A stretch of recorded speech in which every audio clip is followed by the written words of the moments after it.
affordability, home ownership.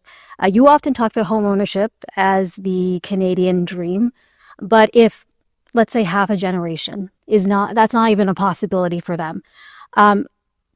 Should we maybe change the narrative, the framing of, success, from renting or owning a home to, renting or, Yeah. I mean, I guess does the metric need to change? Is the Canadian dream anymore owning a home, or can it be renting?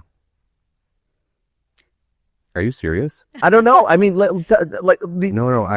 Do you realize? This is the conversation, because just if I could, do you realize what they've done to you? Who's they? The government. What have they done to us? Oh boy. They just tricked you into massively lowering your expectations, lowering the bar for your quality of life. I find it heartbreaking that people are being tricked into thinking that their lives have to be permanently worse than they were 10 years ago. But why is it worse to be a renter? Why it's worse to rent permanently? Mm-hmm. Means you'll never be able to build up home equity. Home equity is the basis for most retirements. It means that you'll always be paying off the mortgage of a multinational corporation that rents you your place, rather than building up ownership in a place that you can call your own. Owning a home was something we took for granted only 10 years ago. And the government has enacted policies that have doubled the housing cost. Now, let's be clear. This wasn't an inevitable phenomenon that was unavoidable. Yeah. Our housing costs in Canada have risen 35% faster than incomes for the full Liberal decade. That is the worst gap of any OECD nation. Why is it that when you go to Niagara in the States, you can buy a house for 60% less than Niagara in Canada, 15 minutes apart? So same geography, same population density, and yet somehow it's more than twice as expensive on the Canadian side of the border. Let's isolate the problem. Liberals created this mess. They had excess money printing and immigration, which boosted demand, and they funded bureaucracies and put in taxes that block supply.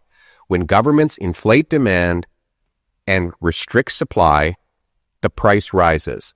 We should not accept that could go on anymore. We need to reverse the Liberal policies that doubled housing costs. That means stop printing money, bring in a number of new people that we can absorb, and remove the taxes and bureaucracy so that we can build homes affordably, like we did for 160 years before the Liberals took office. So what do you say to the young person right now who thinks that this is just out of reach for them? They're right. Right now it is. They've lost hope. Yes, I know. And that's the sad part. And what the Liberals are trying to do is, their new message is that that young people just should accept that the Canadian promise is permanently broken. And that's why I was so taken back by your question, because I don't want people to accept the miserable standard of living Liberals have imposed on them.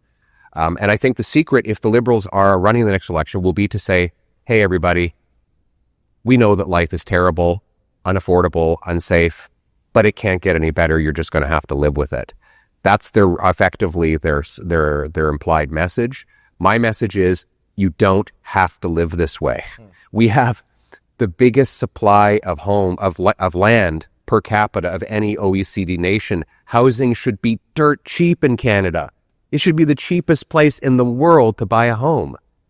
And so that is my view, and I'm going to keep selling hope that we can restore the promise of this country, where you work hard, you get a house, you get affordable food, you get to live in a safe neighborhood.